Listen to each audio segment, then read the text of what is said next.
श्री स्वामी समर्थ मैत्रिणींनो, छोटे छोटे आलू घेतलेले आहेत बघा. छोटे छोटे बटाटे आहेत. हे पंजाबी दम आलू करणार आहेत, त्यासाठी घेतलेले आहेत. त्याला मी छान असे छिलून घेतले, स्वच्छ पाण्याने धुवून घेतले आणि आपला जो काटाचा चमचा आहे ना, त्या चमच्याने आता थोडं थोडं त्यामध्ये होल मारून घेणार आहे.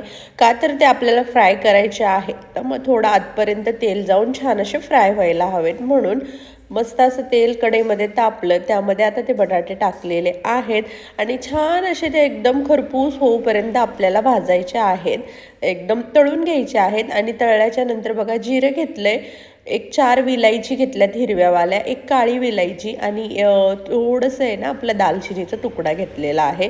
त्यामध्ये 2 कांदे बारीक चिरून टाकलेले आहेत आणि त्यानंतर थोडंसं मीठ टाकलं कांदा परतण्यासाठी आणि 2 चम्मच आलं लसूणची पेस्ट टाकली. छान असं फ्राय झाल्यावर लाल मिरची पावडर, धना पावडर, जिरा पावडर, गरम मसाला टाकलेला आहे आणि थोडासा किचन किंगचा मसाला देखील टाकला आहे. तो परतल्याच्या नंतर त्यामध्ये 2 ते 3 टोमॅटोची म्हणजे पेस्ट टाकलेली आहे.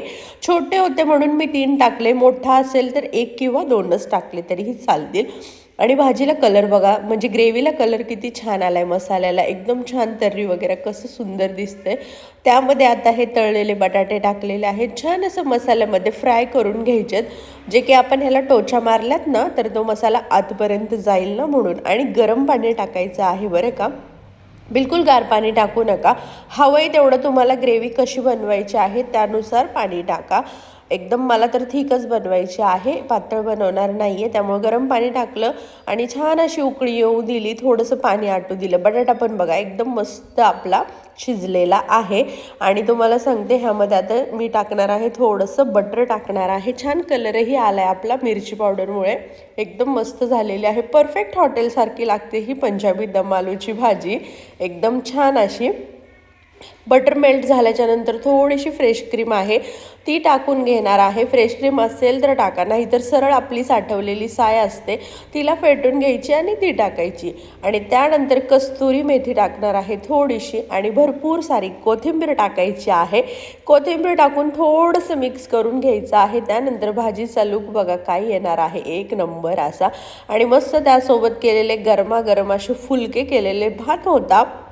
एकदम छान असं जेवण होतं आजचं. आणि बरेच दिवस व्हिडिओ आले नाहीत, हा 4-5 दिवसानंतरचा व्हिडिओ आहे. खूप साऱ्या ऑर्डर होत्या फराळाच्या, क्रिसमसच्या, त्यामुळं. आणि स्टार्टरमध्ये पनीर चिल्ली आणि चिकन चिल्ली दोन्हीही घरीच बनवलेलं होतं. असा आजचा मेनू होता. आवडला का? आवडला